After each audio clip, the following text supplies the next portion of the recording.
Hi, my name is Anne-Marie Toolin from My Innate Vitality, and I'm here with my friend and shamanic practitioner, Ciara McHugh, today. And we're going to have a little bit of a chat about shamanic practices and energy healing and our journeys. So, hi, Ciara. How's it going? Hello, I'm good. And you? I'm pretty good today. Um, so, how about we start with you just telling us a little bit about yourself, where you come from, how you came to be where you are now? So I am living and working and from originally County Armagh, Northern Ireland.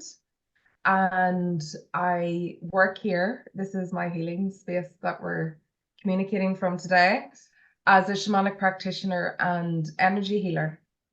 So mostly that means I work with clients one-on-one with shamanic practices and reiki, angelic healing. And there's a few other modalities kind of come under that spectrum of angelic healing. I hold workshops, I hold guided healing meditations, and often within all of that, there's a little bit of coaching and mentoring as well. And I guess I moved back here about 5 years ago in 2019, having spent actually over half of my life living away from home.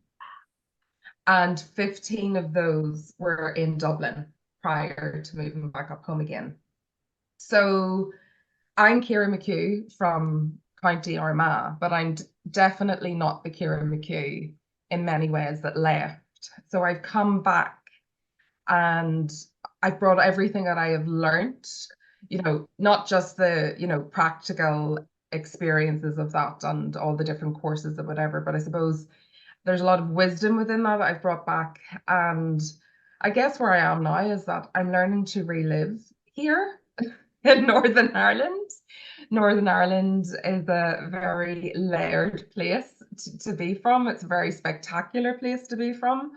I'm very lucky. I live beside a wood with many ancient native Irish trees, and like literally the fields around me, many of them are carpeted in apple orchards. Cool. So it's kind of for me where I am now, um, as near perfect as it could be in terms of where I need to be and being connected back to nature, which is a huge part of my life.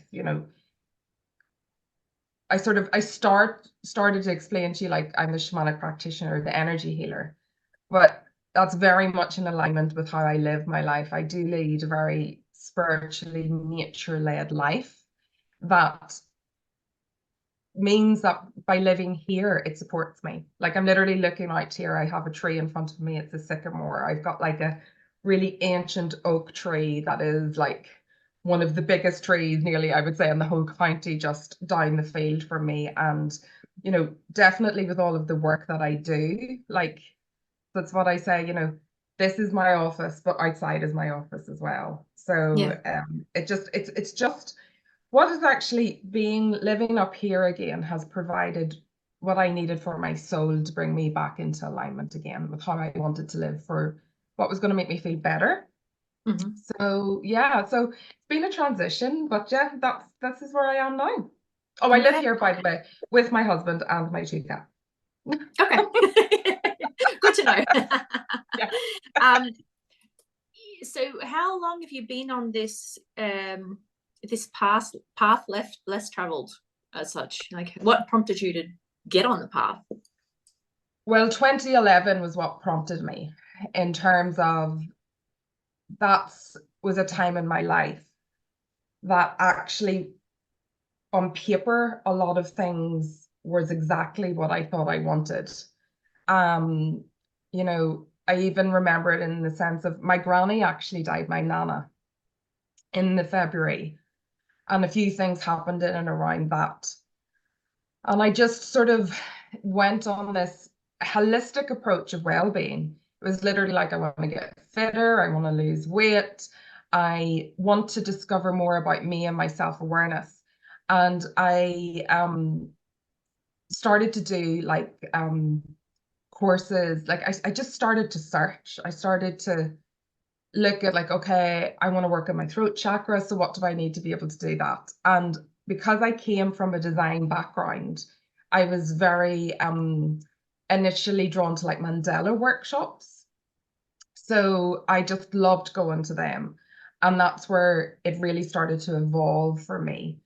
Um, but truthfully, like whenever I came home and I was like, I'm Ciara, the healer, the shamanic practitioner, whatever, a lot of my cousins who were older than me said, Ciara, we're not surprised because when you were younger, you were the hippie, you were the veggie, you were the alternative, I suppose, to what was everybody else. Like back in the time in the 90s where, this kind of thing wasn't that popular here.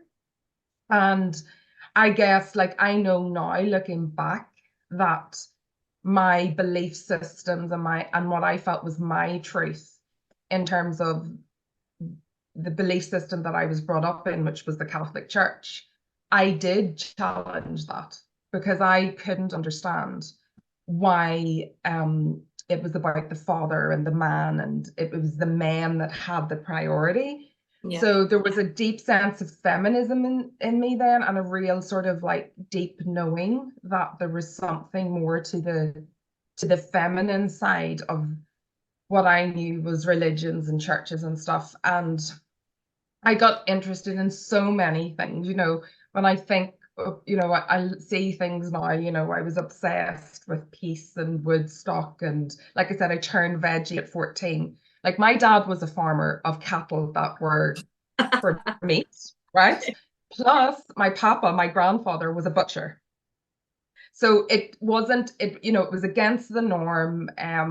I didn't know any other vegetarians. Like along the way, a couple of like my best friend tried to do it with me. And 3 months in, I'm at her house and like they're making mint stew. And I'm like, but I thought you were vegetarian. And they're like, since when? So, I guess back then I just didn't know how. But then it came to a point where actually, when I suppose life felt very sunny, the way that I look at it is that the light that I actually created for myself opened a portal for me to go into my shadow. Yeah.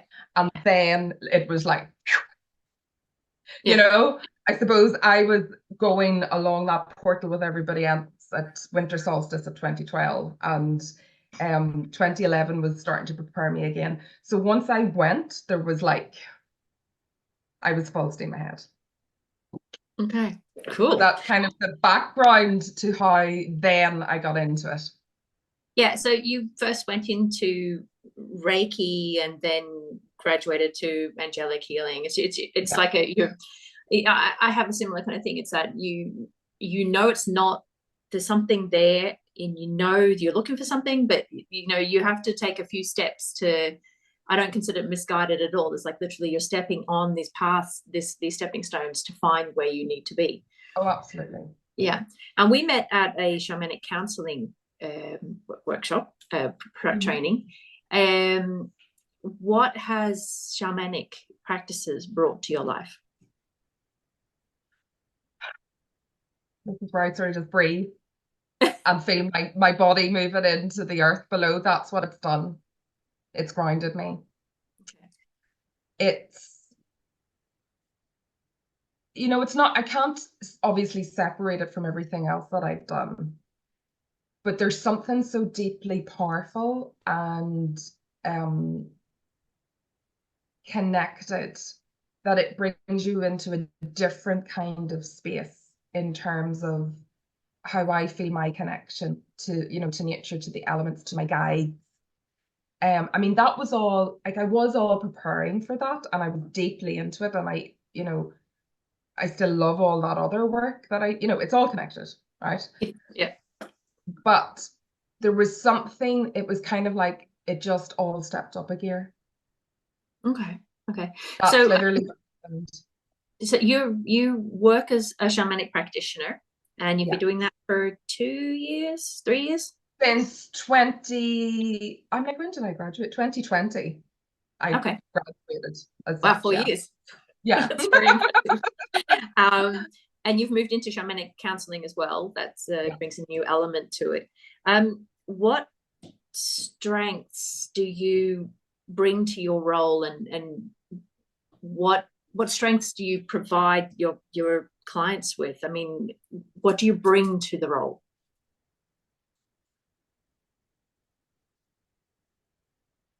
Hard question. It's not something that I suppose people ask me, which I love. I suppose the first word that comes up for me is trust. Yeah. When somebody comes into space with me, they know that they're really deeply held for them in a non-judgmental place that's confidential. And the trust there is that they can be as open as they want to be. That there's no kind of boundaries, there's nothing too weird or wacky or silly. You know, even though people might say those words, within this space, they know that they can say it. And sometimes that comes without any logical knowing on somebody's behalf. But there's a calling that's really, like a soul calling, like they're led. You know, they don't know why they're there sometimes initially. But when they're here, I think I would, I mean, I'm proud to say that I can hold that deep sense of trust for them so that they can go as deep as they want. I suppose another thing that I would love for people to know, that when they come to me, like, one of my strengths I would hope is that, yes, I provide a safe space, but it's a brave space. Yeah. It's not somewhere, and I guess, like, I'll be honest, it's why some people would maybe not come to me or choose me over another different energy healer, maybe somebody who doesn't go down the shamanic path. Like, I want anybody, like, my whole, I suppose, setup is about when somebody comes to me, they're their own healer. I'm not there here to tell them what to do. So it's that path of self-discovery. So it's a powerful setting, and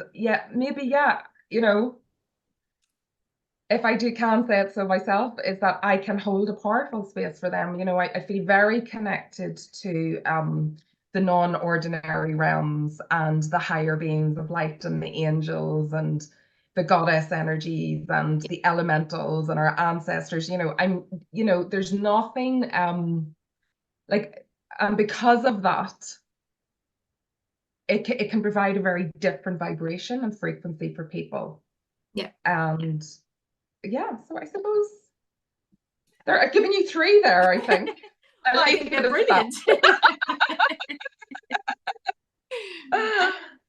that is that people stepping into or going to see a shamanic practitioner or a counselor for the first time, there's probably quite a lot of misconceptions and myths about the whole practice, and there's a lot of possibly negative connotations which have been propagated by certain religions over the years. I think I come from my own experience where Aboriginal healers were definitely, I'm also from a Catholic background, and we were educated that it was dangerous from a very early age. So we stepped out of that. You approach it with fear sometimes almost, but I noticed that a lot of people who are in this field have been looking for something. They've been moving on that path. It's not, I don't think I've seen anybody, whether they're not quite sure what shamanism is, they knew there was something more. It's not like I've literally gone from church to here and everything is there's been a journey on the path. What are some of the common myths or misconceptions that you've heard or seen about shamanism? Ooh, I'm gonna have to think deep for that one. Or have you encountered any? I haven't really. Can I tell you, honestly, one of the questions I get most asked in like workshops that I do, and you know, because I teach Reiki and angelic healing as well, is how do I deal with people that are the non-believers or maybe the opposition against. And I went, honestly, I don't have to, because I sent a very strong message out at the beginning of this when I said, okay, Ciara, there's no more veils, there's no more shields or like blocks about who you are. I sent a very strong message out that I want to be connected to like-minded, like-hearted people. Now, I'm not saying that that's all been perfect along the way, right? But I guess because once I was able, and it took a while to step out of that, you know, I kind of like the hood was over me. And once I was able to say, you know what, I am a healer, I'm an energy healer, you know, I'm a shamanic practitioner, and I do it with pride, and without fear. I don't come across those people to my face. Like people might say things behind my back, God knows what they're saying. So for me, what I was going to answer, I suppose, is that it's not that I've heard any myths, or really it's actually just a real, they don't know what it is. That's what it is. So the big thing is that it's okay to come for Reiki. Oh, but no, not shamanism. Not, Yeah. I'm not doing any shamanic. No, no, no, no, no, none of that. But actually, it's my belief system that it's all one. It's just a different approach. It's just Yeah. a different way of doing it. So I think there's a myth there that for some people Reiki is acceptable, but maybe not shamanic healing. You know, I would say that the majority of the clients that come to me, I'm trying to think of it like a percentage, 70% are open to shamanic practices and healing. Okay. I can tell from speaking to somebody whether or not they are, no. And I mean, I have not too many though. I think it was more at the beginning. I offered shamanic practices, and some people be like, no, you know, whereas I'm a bit more in tune with that now. Okay. So I think it's just that there's a sense, there's this, I would say for me, it's this sense of the unknown is still better than knowing. So it's kind of like, oh, well, I do Reiki because it sounds a little bit like it might be like a massage. Now, I'm being a bit blasé about that. Yeah. But I don't really know what it is. And I'll not really find out what it is, you know? And maybe that's the same as shamanic practices. But I have to say, I haven't heard anything that somebody's come to me and went weird and wacky. Like, if anything, sometimes people just don't question you about it. I suppose I feel that in some of my friends and family. People just don't ask me, you know? And I'm very open. You know, I have an Instagram page that I talk on. I started a blog again. You know, I'm very open about what I do. So I guess like if people want to know, they can go there. But there's maybe still a little bit of I don't really know what it is, and I don't know if I want to know what it is. And I'm like, well, it's only good. Yeah. In my opinion. So I don't know if you've experienced it, but I will have people who, because Reiki has become more acceptable to people, it's become more common, and people will come in for Reiki and then they're kind of starting to go, and what is this other stuff that you do? And I see a door opening and becoming more common term. I do meet people who I talk about shamanism and they kind of look at me and go, I have no idea what you're talking about. Yeah. And that always surprises me a little bit. I'm kind of like, really? And then when I actually thought about it, I'm thinking, well, when did I actually realize, or when did shamanism come into my field of consciousness? And I think it was very early on. I possibly didn't know what it meant, but I definitely had a feeling for it. And I think more and more people are starting to wake up to it, and it's becoming more of a common term to hear and stuff. And I think the more of us practicing it as well is bringing it into the realm Well, it's of education. I yeah, think it's education, and I think, like, I actually feel, because there is a trend around the moon and the crystals, and and I love all of that. But I actually see that as a positive thing, because again, that leads it as a portal into, well, where did this all come from? absolutely. And shamanism is the most ancient healing system in the world. Yeah. The practice. So actually, then that's how, a lot of people are into that now that might not have been before. So I think, it's evolving. And, we met in Dundee. You go down to Dundee and there's like, groups of people there that are so all into it. And you're just like, I found my home. It is. It's like coming home to, Yeah. it's like, And, so that's great. So there's, but yeah, I agree. Reiki's can be like the doorway for some people. And that's, if people don't want to go any further, that's cool.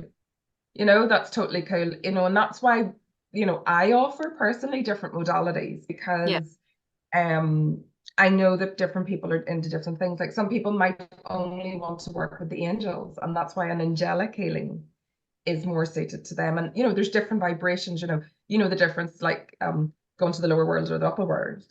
So it's what's needed for different people. Yeah. Absolutely.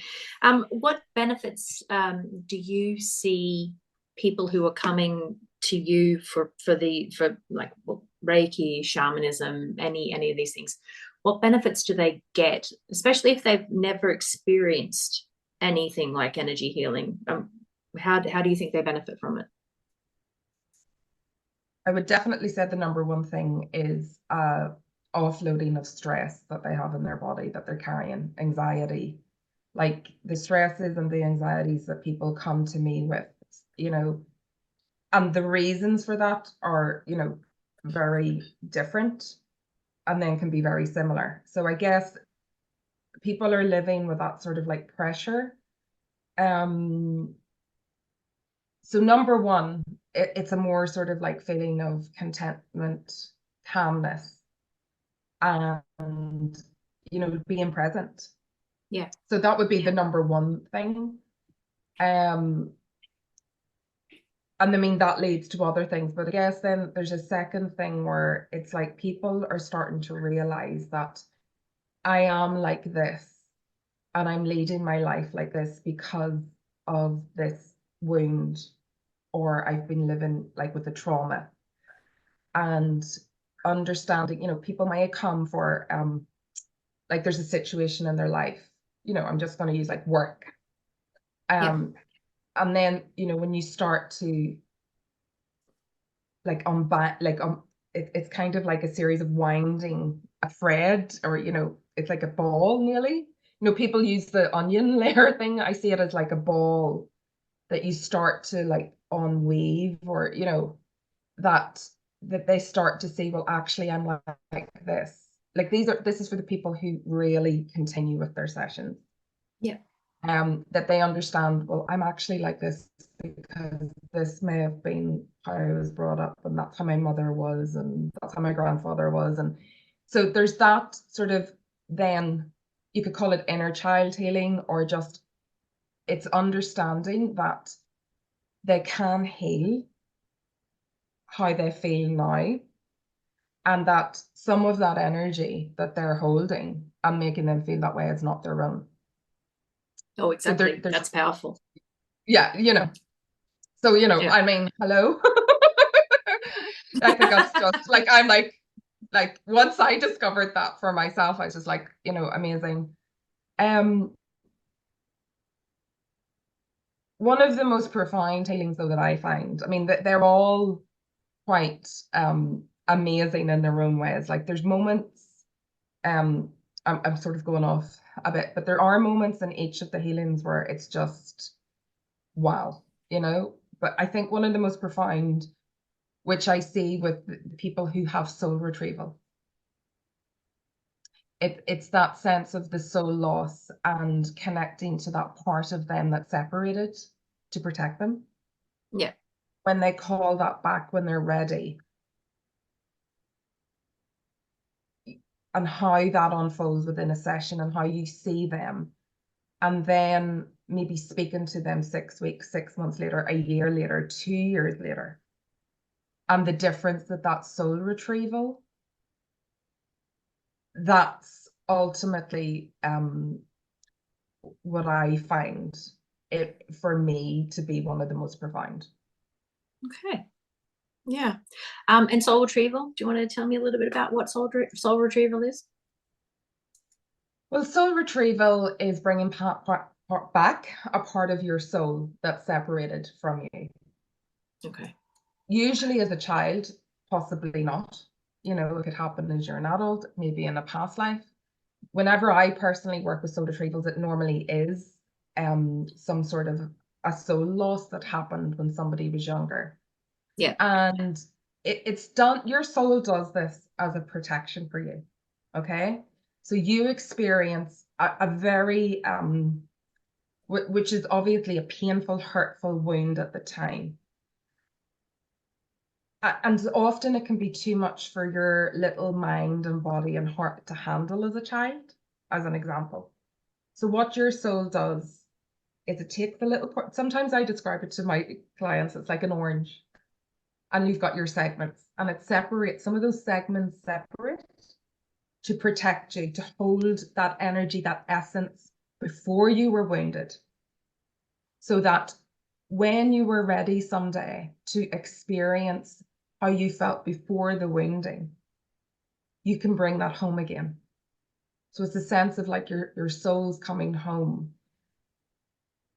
And the difference that can do for someone when they're ready to accept it back and really receive it and nurture it and love it and keep it protected again is like the deepest sense of self-love, joy, contentment, peace that maybe they have not felt for a lifetime. Exactly. They've possibly spent most of their life not feeling like they did before the wounding that happened maybe when they were 4 years old. We're not even realizing So, that happened as well. That's like there's no recognition that this happened, and you're like, yeah.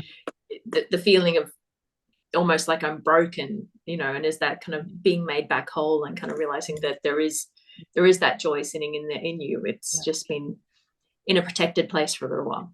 Yeah. And I mean, to know, you know, that it's there, and you know, this is why, you know, if somebody says to me, can I have a soul retrieval? And if that's what they want, of course. But that is why I find that the extraction work before the soul retrieval is so important, because if you're not set up to receive this soul part of you, then the way that I was taught it was that it can reject and it can go back again. So you want to do all that you can. I've never known that to happen, by the way. Just to put that in. But I do think there's distractions. Yeah. Sorry. Yeah, the distraction work. You know, if you're going to work with a shamanic practitioner, like sort of setting yourself up to think, right, I'm going to do my 4 to 6 sessions, and possibly before the soul loss work, I'll do the extraction work to remove. And, you know, to clean, it's like a cleaning up of your energy bodies and chakras and field, and then the soul loss. But I suppose from the perspective of like a lot of people that come to me do suffer from severe anxiety and depression, and those sorts of mental illnesses at the moment. And I mean, obviously there can be clinical depression, or you know, or somebody's going through a sense of depression because of something that's happened. This soul retrieval work is phenomenal. Yeah. This is the piece that for people that I work with psychotherapists. I work with people that have done counseling for years, and then they do the soul work and they're like, wow. And then and that's not to say that you might not need to continue to go to psychotherapy and other such like therapies, but there can be a difference then. because now that you have that back, you do need to learn to live with this new part of you. Yeah. And how to look after it and nurture it. But you can feel very, very, very different. So I think I love soul retrieval.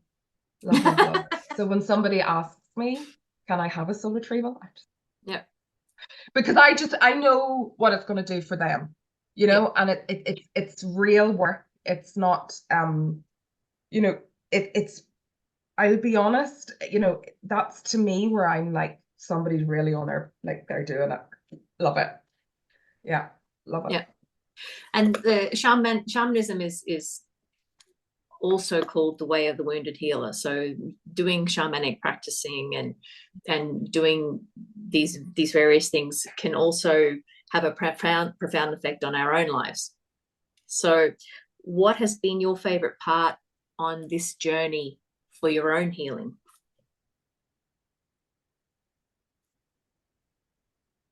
I mean, what comes up in my heart straight away is falling back in love with the feminine and the goddess. And that understanding of my wounded masculine and wounded feminine, and how the collective and how the world was set up to make me feel the way that I felt, the wounded patriarchy. I think that's one of my favorite things is, but then again, it's like, it's falling back in love with the angels that I always knew were there. Like once I knew, like that again, a spirit energy came to me when I was younger, and I thought it was my guardian angel. I mean, now I know it to be a spirit guide rather than my guardian angel. But all of that, like knowing that I have that support and being able to step into like a really gorgeous, high vibrational space at times, it's really just offered me a different way of living now that just feels more like, yeah, this is how you were meant to be doing it, Ciara, you know? So I guess it's finding my love for all of that. And I get, you know, everything. Like honestly, even that understanding of the light and the shade in the world, and the need to protect myself and Yeah. cleanse myself and do it regularly, which I do. And know, because I know like a lot of what I was feeling, like that self-awareness part of like growing up as a teenager and feeling the way that you did and thinking it was your hormones or whatever, and actually realizing now that there's other influences out there, and that makes me feel better once I look after myself from an energetic point of view. Like it just, you know, so I think um that's probably been my favorite things then, but then it's led me into you know, I've had some mystical experiences, I suppose is the only way of saying it, you know, that they come in different layers. Um, but I just feel so much more like connected, you know, and I mean, listen, life is life. We all have our challenges. Come on, you know. I'm not sitting here perfect, you know. You're still human. Hello, you know. But I suppose the bounce back from some of that is a lot easier than maybe before, when I think about how I allowed myself to go down certain fields and whatever. So yeah, I guess that's what's coming up. Yeah. Yeah. I think also the recognition that, you know, we are taught as a society to beat ourselves up about it because we've done something that is perceived as wrong. And then you kind of step back and go, it's that kind of the empowerment to go, okay, this is what it was. I don't have to beat myself up about it. And now I can move on and I can forgive myself, because self-forgiveness is a really powerful and important thing. So you mentioned teenage hormones. So I'm wondering, if you had an opportunity to give your 16-year-old self some advice, that you may have received on your journey through shamanism, what would it be? See, you're a challenger. I've had to close my eyes.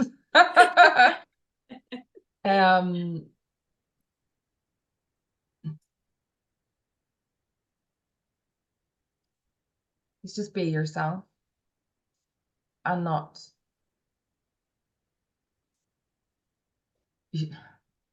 I'm obviously thinking of my 16-year-old self here, okay? He was going out and getting drunk. And maybe part of that would be, you don't need that, Ciara. You have the confidence. You don't need it to have fun. Yeah. And it's okay to be yourself. And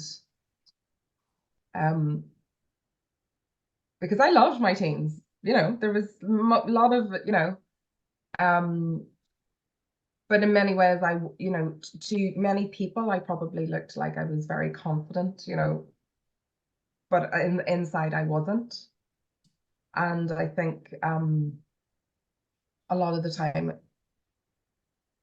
maybe back then it was because in many ways I didn't feel like I fitted in also in certain things because I had different opinions maybe or whatever.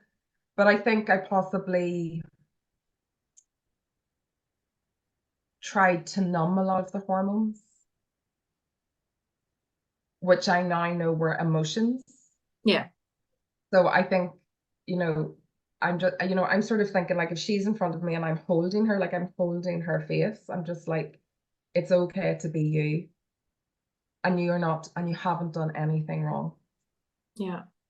Wouldn't it be powerful if we could just like tell all the 16-year-olds out there? Yeah, exactly. It's going to be okay. Now, Oh yeah, no, definitely now. Yeah. Yeah. So what inspires you and motivates you to continue on this path? And where do you see yourself in 5 years from now?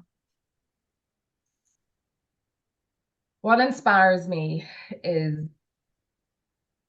in terms of the medicine that this path can bring, in terms of how it makes me feel good about or better about myself. Good, yes, let's remember we're human. And I know that what I've learned and, the practices, the rituals, the ceremonies, I want to offer that to other people because, I can say this, the majority of the people that I connect with, I know it makes a difference. They're doing the work. I'm facilitating it. But that message, it needs to get stronger. We need more practitioners. That's what I say to people. There's no point me teaching somebody a modality if you don't go out and do it. Oh, exactly. We can't, if it's still underground as such, it's not going to get to the people that it needs to. So what inspires me is that I want the message to get stronger and louder in a soft, powerful way. Yeah. Just to keep it in, and the world needs what we do right now. And what inspires me is that when somebody has told me that because they went on their healing journey with me, that they feel better. Yeah. And, the gratitude. Now, I always remind them, you did the work, okay? You're your own healer. But yes, I do understand that I've offered them the space to do that maybe they didn't have before. So as my teachers and mentors and healers, etc., have done for me. So that's what inspires me because the world needs it. I believe that, innately most of us are good, but there is a lot of dark out there right now, and we need to keep spreading this. We need to keep praying peace and love, and that's what I want to do. I suppose in 5 years' time,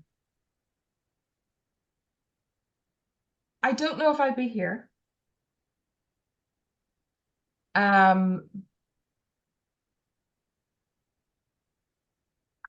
I don't know where I'll be. I do think I'll probably still be in Ireland. I think it'll be a bit more traveling on the cards in terms of the work that I do. Mm-hmm. Um, and I mean, truthfully, I'm putting it out there. These are my dreams. I want to hold bigger workshops, bigger retreats, and support people and work with other people to be able to do that, you know. So still doing what I do, but maybe getting around a wee bit more.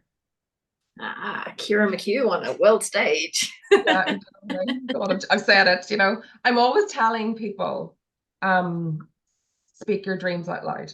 Yeah. Dream yourself into being, speak your dreams out loud. And I mean, part of me before, sometimes you can be that shy or go, I'm not going to say that because that's going to sound, you know, the way it's going to sound. You know, that's, you know, I don't know if you had that growing up, but that's a real Irish thing. Or, you know, she's full of herself. She's saying that. You know, I'm healing that part of me that it's okay to say these things and say it with confidence. Yeah, gusto, exactly. Yeah. So you know, 5 years from now, I need a bigger bedroom, babes. So put it like that. I don't necessarily need a bigger house. I live in a lovely cottage, but I need a bigger bedroom. So 5 years now, I'd be living somewhere with a bigger bedroom, put it like that. But you know, yeah. Good. Well, no, putting it out there. Like you've got to put it Yeah. out there because otherwise, how is the universe going to know to bring it to you? Exactly. Is there a daily practice that you indulge in to ground you and bring you back to yourself? Yeah. And it's very simple and easy.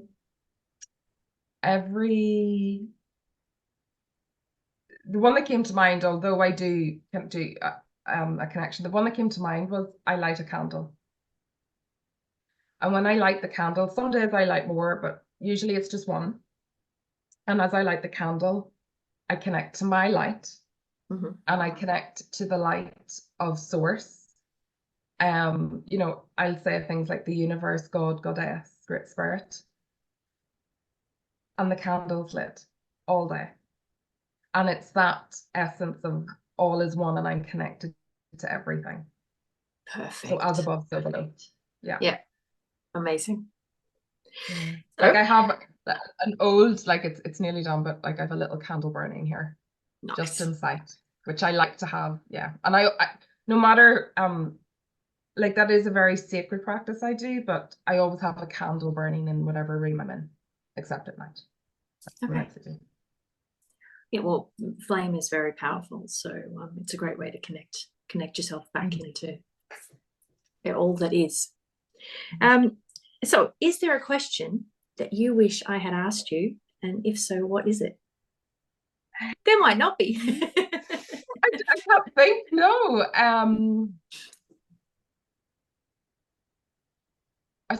Because you've asked, I would maybe say like and I don't even know how I would have answered it, but what's coming up, and I never thought of this before, was why do you think other people need to know about this? And I might have answered that in everything that I've said. But how would you answer it? Why do I think other people need to know about this?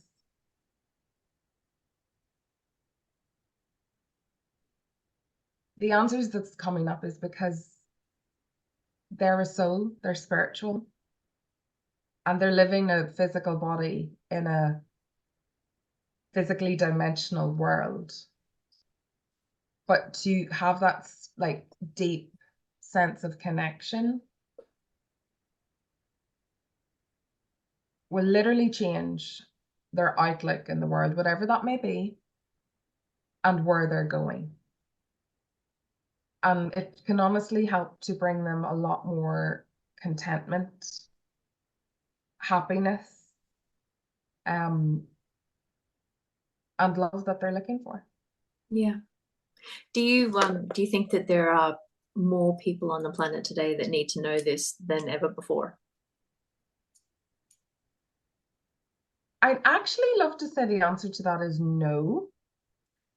which is quite unreal when you think about what is going on in the world, considering all the wars and the hatred and the separation. I actually do have a belief system that there's a lot more people that are honoring their spiritual path than even 10 years ago. Oh, yeah. So even though right now the chaos and disorder that's happening is loud and it's full of fear, that's been driven by a certain group, whoever they are. But I would like to believe that there's more of us now than say even like I'm even thinking about Woodstock. You know, that when they sang about, you know, what was about what we're living right now. So maybe because physically there's more people on the earth. Yeah. The answer is yes. But I'd love to think that what we're doing actually is allowing more people to lead a more, to be more led spiritually. So Yeah. there's a lot of hope in that. Yeah. There's also But I have to believe. Yeah, referring back to Woodstock though, you could almost look at it like it's cyclical. Like there was a lot of people who were in touch with their soul back then almost, and then we kind of maybe went through a phase where that all kind of shut down again, and we became very insular and me focused as opposed to me 3D world focused. So in that respect, maybe it's pattern. It's coming back to that kind of almost like a burgeoning flower opening up and moving back into it again. Yeah, what I would love to like, what I would hope for is the differences now is that whole self-help world that came out of that age was me focused. And now what people are realizing is that, and whenever I'm doing my work, I always say to people, it's not just about you, it's about the collective energy now as well. So it's kind of like how I feel is how you feel is how the world feels. So I'm hoping that there's a shift there because we're understanding that, and that became trendy, that self-help world, to be me focused. I'm hoping there's a lot more we in it now. I mean, we have to work on ourselves 100%. The majority of the work we will do is on ourselves. But hopefully it's but let's put the energy into the we. That's what I say. Yeah, but and it is that thing also, like recognizing that by healing me, I am healing everybody else. It is that connection. It's the recognition that the energy goes, we are all connected. We're all just one collective, really. Which is interesting sometimes, I guess, but everything you can do to heal yourself, you are effectively helping. You're putting that out into the universe and helping everybody, really. So it's powerful. And I think one of it's just come up because we're talking about it. Definitely at the beginning of my personal journey, there was a lot of spiritual bypassing, in the sense of like I put the fluffy gratitude, positivity thing on, trying to feel better, and the people that were challenging me in my life and bringing darkness, it was true.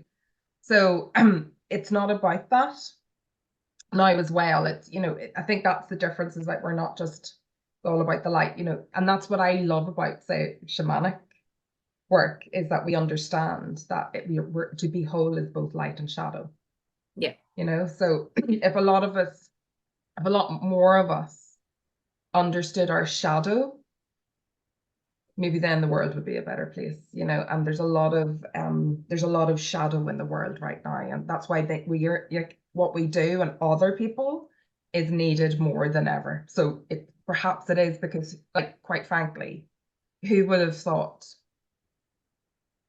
5 years ago now that we would be watching what we're watching? Exactly. It's criminal.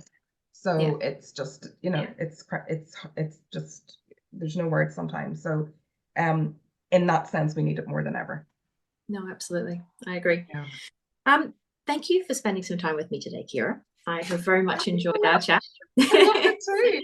Oh God, I feel like it's gone all dark there. It must be getting dark outside. It went a little bit dark there, yeah. Yeah.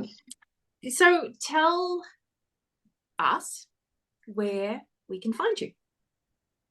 So my website is ciaramchugh.com. I'm also regularly on Instagram, Ciara McHugh Healer. I also have a Facebook page, Ciara McHugh, and that's where you will find me. Perfect. Well, I hope you will put it out there, and we'll see what happens. Yeah, thank you for spending time with me. I really appreciate it. I love that chat. Thank you.